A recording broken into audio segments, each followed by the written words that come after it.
Hello guys, welcome back to my channel Earth Mom Dehradun. मैं हूं ज्योति और वेलकम है आप सभी का मेरे चैनल में नए हैं तो प्लीज़ चैनल को सब्सक्राइब ज़रूर कीजिए। वीडियो पसंद आई तो लाइक भी करिए। कमेंट सेक्शन में कमेंट करके ज़रूर बताइए कि आप सब लोगों को मेरा वीडियो कैसा लगा। ऑल्सो अगर आप चैनल में नए जुड़े हैं तो साथ में एक बेल नोटिफिकेशन आता है, आप उसको भी हिट कर दीजिए ताकि आने वाली हर वीडियो का नोटिफिकेशन आप सभी को सबसे पहले मिल जाए। ऑल्सो यूट्यूब ने एक हाइप का भी बटन लॉन्च किया है, तो अगर आप लोगों को मेरा वीडियो पसंद आता है या आप लोग मुझे पसंद करते हैं तो आप लोग मुझे हाइप भी दे सकते हैं। चलिए वीडियो में इसी के साथ हम लोग आगे बढ़ते हैं। जैसे कि आप देख सकते हो कि मैंने ये ब्लू कलर का बहुत ही सुंदर printed sober and simple suit पहना हुआ है। ये एक कुर्ता सेट है जिसके साथ आपको एक पैंट भी मिलेगी, बहुत रीजनेबल प्राइस में है। तो अगर आपको ये पसंद आता है तो आपको कमेंट सेक्शन में मैं पिन कर दूंगी, ऑल्सो मैं कम्युनिटी में पेस्ट कर दूंगी, आप वहाँ से जाके चेकआउट कर सकते हैं। तो चलो वीडियो में बढ़ते हैं आगे। खुश तो बहुत होंगे आज आप सब लोग, राइट? आप लोगों की खुशी भी यहाँ पे हम लोग सेलिब्रेट करेंगे, डेफिनेटली डिस्कस करेंगे। उसी के साथ साथ मुझे इंस्टाग्राम पे एक सब्सक्राइबर का मैसेज भी आया है। मैं अपने उन सब्सक्राइबर की कभी भी नाम इसलिए रिवील नहीं करती क्योंकि वो खुद भी कंफर्टेबल नहीं होते, इसीलिए मैं हर किसी की प्रिवेसी मेंटेन करती हूँ। अगर वो खुद का नाम चाहेंगे कि मैं लूँ तो मैं डेफिनेटली लेती हूँ, बट अगर वो नहीं चाहते तो मैं उनका नाम नहीं लेती हूँ। तो आप प्लीज़ मुझे कमेंट्स में बता देना, क्योंकि ये वीडियो मैं आपके ही कहने पे शूट कर रही हूँ और आपकी बात मुझे सही लगी। तो मैं वीडियो में जो आज जगत दीदी ने गुड न्यूज़ बताई हैं, अपनी तीन गुड न्यूज़, उनके ऊपर भी मैं रिएक्ट करने वाली हूँ, क्योंकि इन्होंने मुझे बोला है कि आप डेफिनेटली उनकी बताई हुई गुड न्यूज़ के ऊपर भी एक पॉजिटिव रिएक्शन ज़रूर दीजिए। तो बिल्कुल मैं पॉजिटिव रिएक्शन देना चाहती हूँ और डेफिनेटली दूंगी। लेकिन कभी कभी क्या होता है ना कि दवाइयाँ कड़वी होती हैं लेकिन वो इलाज सही करती है। जो मेडिसिन्स होती हैं वो कभी भी मीठी नहीं होती, वो कड़वी होती हैं, लेकिन वो आपकी भलाई के लिए होती हैं। सेम कि जो जगत दीदी हैं उनसे किसी की कोई दुश्मनी नहीं है, और ऐसा भी नहीं है कि मैं उनको पसंद नहीं करती या मेरे को उनसे कोई प्रॉब्लम है। मुझे उनसे कोई प्रॉब्लम नहीं होगी, ना तो उन्होंने मेरा कभी कुछ बुरा किया ना मैंने उनका कुछ किया, तो मेरे को उनसे प्रॉब्लम नहीं है। लेकिन ये उन्हीं की कुछ चीज़ें हैं जो उन्होंने उस समय पे गलत करी जिस समय पे किसी का ख़राब समय चल रहा था। आप सब जानते हैं कि कंट्रोवर्सी के दौरान दोनों किस किस स्थिति से निकल के आए, सब अपनी लाइफ में आगे आगे बढ़ गए। ठीक है, एक टाइम था जो दोनों का ही वक्त ख़राब चल रहा था, इस फैमिली का भी उस फैमिली का भी। दोनों उस टाइम पीरियड से आगे आगे बढ़ गए, अपने अपने रास्ते सब ने चुन लिए, अपनी अपनी ज़िंदगी में सब काम कर रहे हैं, मस्त मौला हो चुके हैं। वहीं पे जिस वक्त पे जगत दीदी का एक बुरा वक्त आया था दोबारा से, जब उनकी कंट्रोवर्सी जगत जीजा जी के साथ होने लगी थी, उस समय पे जगत दीदी ने सामने वाली फैमिली को पुकारा था, जबकि सामने वाली फैमिली का उस समय पे कोई भी रोल नहीं था। उनकी कंट्रोवर्सी जगत जीजा के साथ चल रही थी, उन्होंने रो रो के सामने वाली फैमिली को पुकारा, उनको बोला कि बोलो, लेकिन सामने वाली फैमिली ने उनके उस समय का मजाक नहीं बनाया या उस समय पे किसी चीज़ को कहते ना ख़राब करने की और कोशिश नहीं करी। लेकिन जिस वक्त पे मनीषा का बुरा वक्त आया, उस समय पे जगत दीदी को कर्म, भगवान, ये सब चीज़ें याद आ रही थी। वो नेगेटिव कमेंट्स को लाइक कर रही थी, वो उस टाइम पीरियड को एंजॉय कर रही थी, क्योंकि वो एक गलत समय चल रहा था मनीषा की ज़िंदगी में। जबकि ये सब जानते हैं कि मनीषा ने जगत दीदी का बुरा नहीं किया, जगत दीदी ने मनीषा के साथ बुरा किया था। उसके बाद उन सब चीज़ों के बाद ना एक बहुत नेगेटिविटी फील हुई कि जब सब अपनी अपनी ज़िंदगी में आगे बढ़ गए हैं तो किसी को नीचा गिरा के आप कैसे खुश हो सकते हैं, आप कैसे उस मोमेंट पे इतना ज़्यादा प्राउड कर सकते हैं। और जगत दीदी की ना गाइज यही छोटी छोटी कमियां हैं कि जब भी कोई इनसे जुड़ा हुआ इंसान जिन्होंने पहले कभी कुछ किया होता है, ये उस समय पे बहुत ज़्यादा खुश होने लगती है जब सामने वाले इंसान का बुरा वक्त शुरू होता है।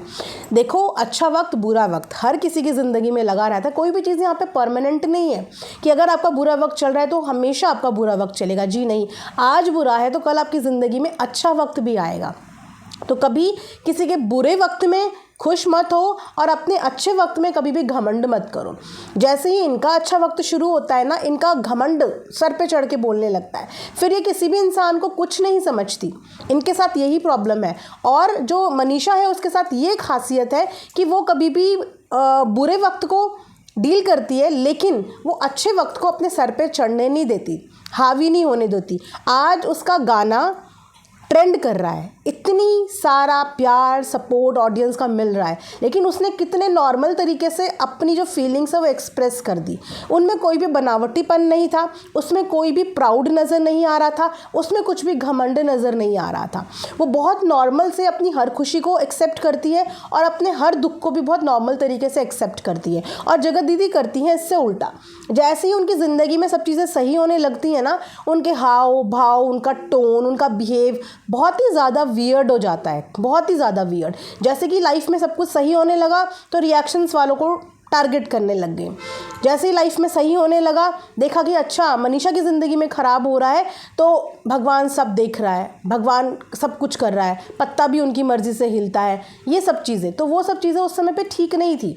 अगर आप एक जगह से मूव ऑन कर चुके हो तो फिर आपकी साइड से ऐसे स्टेटमेंट्स, वो भी उस समय पे जिस समय पे आपको दिख रहा है कि किसी की ज़िंदगी इस समय पे प्रॉब्लमेटिक चल रही है, तो उस समय पे ये बातें आना कहीं ना कहीं इंडिकेशन देता है कि ये चीज़ों से बाहर नहीं निकल के आ पा रही हैं। अब नॉर्मल डेज़ में ये ऐसी बातें क्यों नहीं कर रही हैं? अब नॉर्मल डेज़ में क्यों नहीं कर रही हैं? क्योंकि अब सब कुछ नॉर्मल हो गया है, थोड़ा ठंडा हो गया तो अब ये भी शांत हो गई। तो ये चीज़ें होती हैं जो प्रॉब्लमैटिक व्लॉगिंग के माध्यम से दिखती हैं। अदरवाइज़ किसी की ज़िंदगी में अगर खुशखबरी आ रही है और अच्छा हो रहा है तो उस चीज़ से कभी भी किसी को प्रॉब्लम नहीं होती। डेफिनेटली पहले हम यहाँ पे मनीषा की बात शेयर करेंगे, उसके बाद जगत दीदी की बात भी शेयर करेंगे, क्योंकि जस्ट मैं इस बात का एहसास दिलाना चाह रही थी कि खुशी और गम हर किसी की ज़िंदगी में आते हैं, लेकिन उनको संभाल के रखो। अपनी खुशी पे घमंड मत करो और किसी के बुरे वक्त पे कभी भी मजाक मत बनाओ, बुरे वक्त का कभी भी फ़ायदा मत उठाओ। आप दोनों उस ज़िंदगी से, उस समय से आगे निकल चुके हो। अब पीछे मुड़ के एक दूसरे के प्रति ये सोचना कि जब कोई नीचे गिरे और तब मैं उस चीज़ का घमंड करूं, वो चीज़ गलत हो जाती है यहाँ पे। तो आप लोगों ने गाइस क्या सही प्रेडिक्शन लगाई थी, हाँ मानना पड़ेगा आप सब लोगों को। इसीलिए कहते हैं जनता जनार्दन, आप सबके बिना कोई कुछ नहीं है। सोशल मीडिया पे कोई कुछ नहीं, एक है ऊपर वाला जिसकी मर्ज़ी के बिना पत्ता नहीं हिलता, और सोशल मीडिया पे है ऑडियंस जिनकी मर्ज़ी के बिना कुछ नहीं होता। आप सबकी बदौलत एक इंसान फर्श से अर्श तक भी पहुंचता है और अर्श से फर्श तक भी पहुंच सकता है, सिर्फ आप लोगों के प्यार की वजह से। बहुत ही ज़्यादा ब्लेस्ड इस समय पे मनीषा अपने आप को फील कर रही होगी, क्योंकि आप जैसी ऑडियंस उसके साथ जुड़ी हैं। और मैं भी आप लोगों को दिल से बहुत थैंक यू बोलूँगी, क्योंकि आपने कमेंट सेक्शन में मुझे भी इतनी प्यारी प्यारी ब्लेसिंग्स दी हैं, इतने प्यारे प्यारे कमेंट्स किए हैं कि मैं बस क्या ही बोलूँ। क्योंकि ज़िंदगी में लोग बद्दुआ देने में बहुत बिलीव करते हैं, लेकिन जो लोग दुआ देते हैं ना दूसरों को, जितनी आपके मुंह से दूसरे के लिए दुआ निकलती है, भगवान उसका दुगना तिगना आपको और आपकी फैमिली को बदले में दुआएं देता है। तो जितने भी लोगों ने मुझे दुआएं दी, जितने भी लोगों को मेरा वीडियो, मेरा रिएक्शन पसंद आया, थैंक यू सो मच। मेरी तरफ से जितनी दुआएं आप मुझे दे रहे हो उसका 100 टाइम्स या 1000 टाइम्स आप लोगों को रिटर्न में भगवान दे, और आप लोगों की ज़िंदगी में कभी कोई परेशानी ना आए, क्योंकि आप लोग आज किसी की खुशी में खुश हो रहे हैं। और आपको भी दिल से थैंक यू है, और आप लोग के लिए भी दिल से हैट्स ऑफ है जिन्होंने मुझे इंस्टाग्राम पे बोला कि आप जगत दीदी के लिए भी जो उन्होंने शेयर करा, आप उनके लिए भी खुश हैं। इसे कहते हैं कि आप चाहे किसी के सपोर्टर हो, चाहे आप किसी को नापसंद करते हो, लेकिन सामने वाले की खुशी में खुश होना और उसकी तकलीफ़ में दुखी होना, यही हमें इंसान बनाता है। तो डेफिनेटली आप लोगों की प्रेडिक्शन के हिसाब से यस, मनीषा का सॉन्ग जो है वो ट्रेंडिंग नंबर 5 पे गाइज आ ही गया, और आप लोगों ने कर ही दिखाया। एक्चुअली आप सब लोगों ने कर ही दिखाया कि अभी तक वो सॉन्ग ट्रेंडिंग नंबर 7 पे चल रहा था और अब ट्रेंडिंग नंबर 5 पे चल रहा है। चलो इसी के साथ एक बेट और लगाते हैं, क्या बोलती है पब्लिक, क्या मनीषा का सॉन्ग ट्रेंडिंग नंबर 3 पे आएगा? इस चीज़ के रिगार्डिंग मैं अगेन एक पोल करूँगी अपने कम्युनिटी पोस्ट में, लेकिन वीडियो पे भी मैं बता रही हूँ कि क्या ट्रेंडिंग नंबर 3 पे मनीषा का सॉन्ग आएगा। जल्दी से कमेंट सेक्शन में लिख के मुझे बताओ। उसके बाद फिर जब ट्रेंडिंग नंबर 3 पे आएगा तो फिर मैं उसके बाद दोबारा वीडियो बनाऊँगी और देखती हूँ कि जनता जनार्दन की प्रेडिक्शन में कितना दम है। मान गए आप लोगों को मतलब। चलिए उसके बाद आते हैं अब हम लोग जगत दीदी के न्यूज़ के बारे में। तो जगत दीदी की न्यूज़, उन्होंने आज 3 न्यूज़ बताई। हालांकि अभी उनकी कोई भी न्यूज़ कंप्लीट नहीं हुई है, ये जस्ट उनका एक इनिशिएटिव है जो वो आगे करने के लिए प्लान कर रही हैं। तीनों ही प्लान में कोई भी बुराई नहीं है, जस्ट मेरे कुछ क्वेश्चंस थे जो क्वेश्चन मैंने अपनी पहले वाली वीडियो में पूछ लिए हैं। आई एम श्योर कि मेरे क्वेश्चंस आपके भी समझ में आ रहे होंगे, क्योंकि किसी पर्टिकुलर सिटी से कोई चीज़ करना वो थोड़ा सा कंफ्यूज क्रिएट करती है, क्योंकि आप जिस जगह से बिलोंग करते हैं इंसान अपनी ही जगह पे कंफर्टेबल होता है, क्योंकि अपनी जगह पे उसे सब चीज़ों के बारे में पता होता है, अपनी घर के आसपास की चीज़ों के बारे में पता होता है। क्योंकि जब आप किसी और के शहर से कोई चीज़ करते हैं तो आपकी डिपेंडेंसी उस फैमिली की तरफ बढ़ जाती है। इसका मतलब आपका वहाँ पर रेगुलर आना जाना शुरू हो जाता है। और वो कहते हैं ना कि दूध का जला हुआ तो छाछ भी फूक फूक के पीता है। जगत दीदी ने इससे पहले भी कई बार फ्रेंडशिप की है और ऐसे ही इनका फ्रेंडशिप करने का पैटर्न है कि जब भी किसी की दोस्त बनती है तो उनके घर में आना जाना, उनके घर में रुकना, उनके ऊपर डिपेंड हो जाना, ये चीज़ें ये करने लगती हैं। और हमने सोशल मीडिया पे अच्छी अच्छी दोस्तियाँ हिलती हुई देखी हैं गाइज़।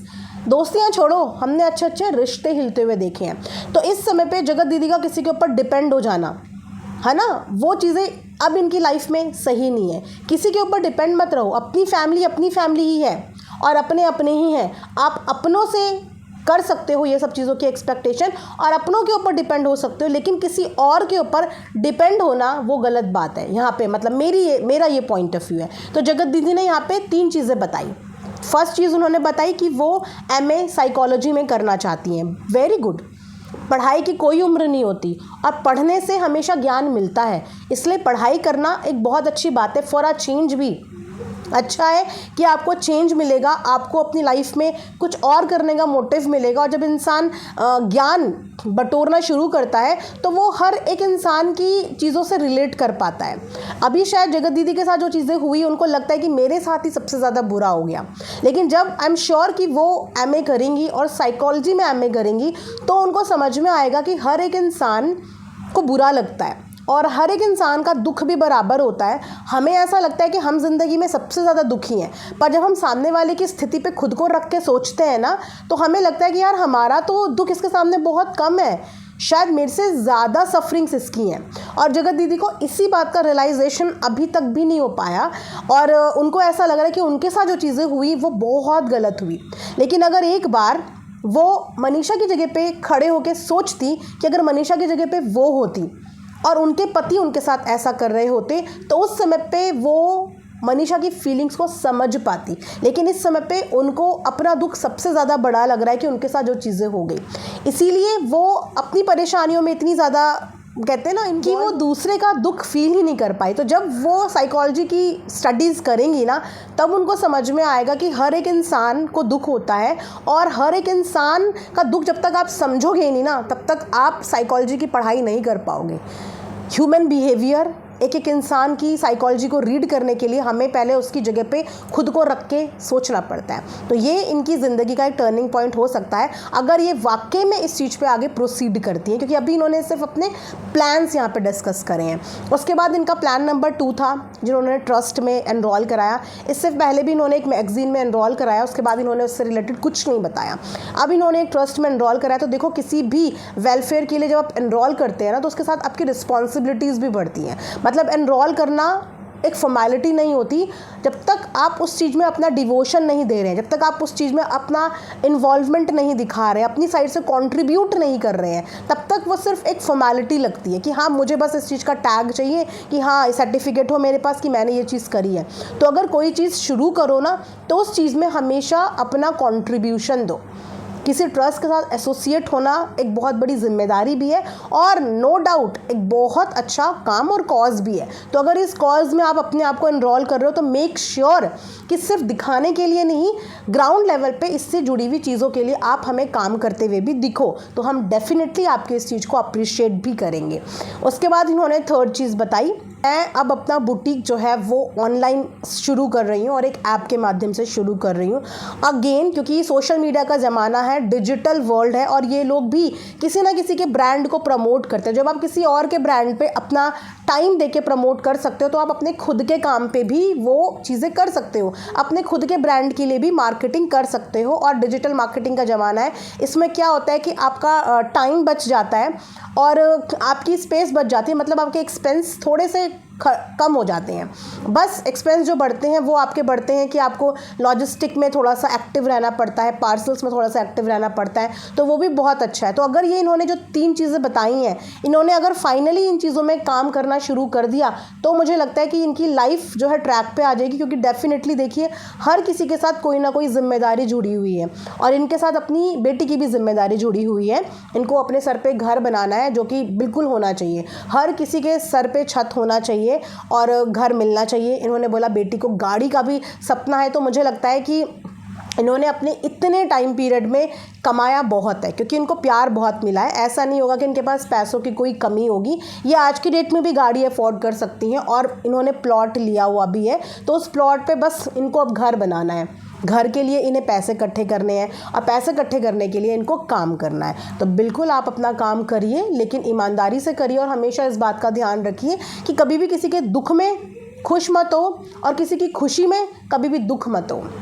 जिस तरीके से पॉजिटिविटी के साथ बीच में शुरू किया था, उसके बाद जैसे ही मनीषा का एक ख़राब फेज शुरू हुआ, उस समय पे इनका एटीट्यूड चेंज हो गया। बस वहीं से चीज़ें थोड़ी सी डिस्कनेक्ट हो गई, वहीं से हम भी थोड़ा सा डिसअपॉइंट हो गए, क्योंकि हम भी किसी को नहीं चाहते कि कोई इंसान अपनी लाइफ में आगे बढ़ना चाह रहा है तो हम उसके पैर खींच के उसको पीछे लाएं। नहीं, लाइफ में आगे बढ़ने का हक सबको है। गलतियों से इंसान सीखता है और गलतियों से इंसान सुधार लेके आता है। तो डेफिनेटली आप भी अपनी ज़िंदगी में अपनी गलतियों से सुधार लेके आइए और वो सुधार हमें दिखेगा, तो हम डेफिनेटली आपकी इन तीनों चीज़ों को जब आप इम्प्लीमेंट कर लेंगे तो इनको प्रेज़ भी करेंगे। तो ये था guys reaction, and I am sure कि जिन्होंने मुझे ये वीडियो के लिए बोला होगा आपको अच्छा लगा होगा और आपने पसंद किया होगा। प्लीज़ मुझे कमेंट में बताना। मिलेंगे नेक्स्ट रिएक्शन में, तब तक अपना ध्यान रखिए। Thanks for watching Earth Mom Dehradun. Bye bye, take care.